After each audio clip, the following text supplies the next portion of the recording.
vamos fazer um pouco de teoria sobre o que seriam línguas crioulas. E aí vamos para o que seria esse contexto colonial ou de escravidão, geralmente entre os séculos XVI até o século XIX, nas quais diferentes grupos humanos precisaram se entender rapidamente e sem tempo para um aprendizado formal de línguas dominantes. E aí a gente vai ter o que os linguistas vão denominar de pidgin e de crioulo. Então, são momentos.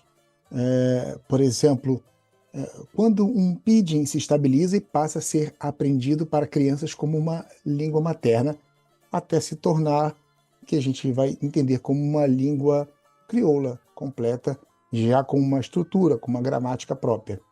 Mas, nesse primeiro momento, só para dar um exemplo, você, como comerciante, não vou nem dizer a palavra invasor, comerciante, você chega ali, você está fazendo um escambo, uma troca.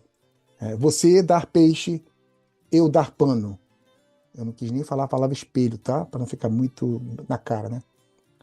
Você entendeu, né? Então, assim, não tem muita estrutura aí, né? Mas é um exemplo bem clássico, né? E pronto. Você pode marcar isso como uma espécie de exemplo simplificado de um PID português para o Banto, né? Praticamente eu não vi nenhum Banto aí, eu só vi português, mas é mais ou menos isso. Então, é uma língua que está dominando sobre outra. Então, praticamente a estrutura toda é portuguesa e depois vão entrando alguns substratos banto, beleza? E aí sim, aí nós temos depois são esses crioulos de base portuguesa na lusofonia. Aqui sim, são resultados não apenas da presença portuguesa, mas dessas relações coloniais profundamente assimétricas que marcaram as línguas com traços de resistência, adaptação e dor histórica. E é bom sempre lembrar que as falas crioulas historicamente foram tratadas como línguas menores, dialetos ou um português mal falado, né? Tanto pelas elites locais como pelas instituições coloniais. Isso vai gerando estigmatização, exclusão educacional e invisibilidade dessas pessoas. Inclusive, em Cabo Verde, por décadas, esse crioulo falado, essa língua popular, era proibido de se falar nas escolas. Em São Tomé, o forro era relegado a uma vida doméstica e também à provocação, sabe, ao escárnio, né? E nós temos que entender definitivamente que as línguas crioulas não são degenerações linguísticas das línguas europeias, mas são novas línguas completas e autônomas, nascidas de contextos históricos traumáticos. É isso que nós temos que entender, ponto e acabou. Algumas pessoas vão tentar argumentar por que o fenômeno das línguas crioulas foi tão comum no lado da língua portuguesa, da lusofonia, do contato dos portugueses com as línguas nativas, e talvez não tenha sido tão exemplificativo, tão na cara com as línguas hispânicas. E aí vão dar vários argumentos, né? Então, talvez um desses, que é muito usado, muito comum, seria a baixa presença das mulheres europeias no caso da colonização portuguesa. E isso vai favorecer o surgimento de famílias mestiças e do contato horizontal entre culturas. Vai criar um ambiente perfeito para o nascimento dos pidgins que vão evoluir para línguas crioulas. É uma teoria, pode ser que sim, pode ser que não. Não é?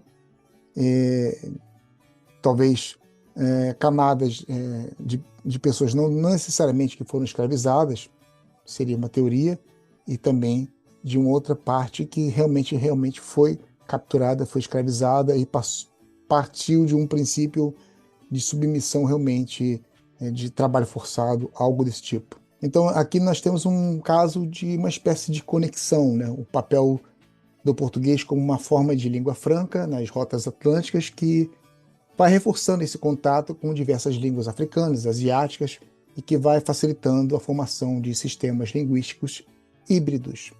E algumas formas de gramáticas mais simplificadas, como o caso dos jesuítas em Angola, que vão criando formas para facilitar a evangelização. Eu acho que também aconteceu isso aqui no Brasil, de certa forma. Algumas formas de que os índios não sabiam falar, então os portugueses tiveram que adaptar. Então, tem muita teoria nesse sentido aí, tá?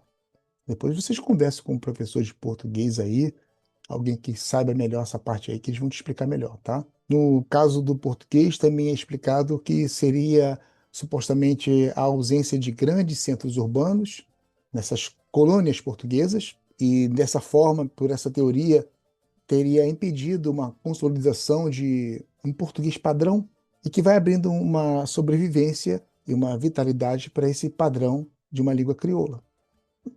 Pode ser que sim, não sei. Vocês têm que entender muito, e aí a gente falta muito essa parte do estudo da como foi a presença portuguesa na região africana.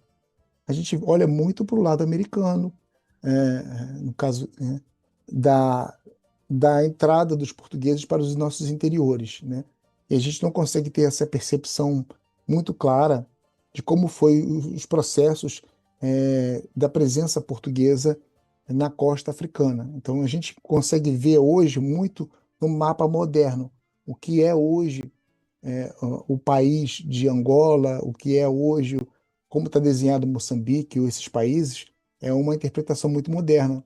Mas no século XVI, XVII, XVIII, será que Angola, Moçambique teriam esses desenhos, esses traçados? Talvez a presença portuguesa fosse só realmente na parte costeira. E, então, esses limites para o interior fossem muito diferentes do que foi o acesso nas Américas, entende? E aí, o que a gente vai entender como América Portuguesa. Também vão dizer que no lado castelhano há quem diga que tem a tal da questão da pureza do sangue, que vai reforçar uma suposta exclusão linguística e que vai vincular o castelhano com uma identidade racial, social mais restrita. Aí é bom a gente também dar uma olhadinha para os historiadores e verificar se realmente isso bate ou não com a verdade, tá bom? Também tem a relação do comércio de escravizados e a questão da segregação. É, é bom a gente destacar que muitas comunidades crioulas nas colônias portuguesas funcionavam como pontes interculturais e econômicas e que vão fomentar a própria manutenção desse crioulo, né? Valeu, um abraço.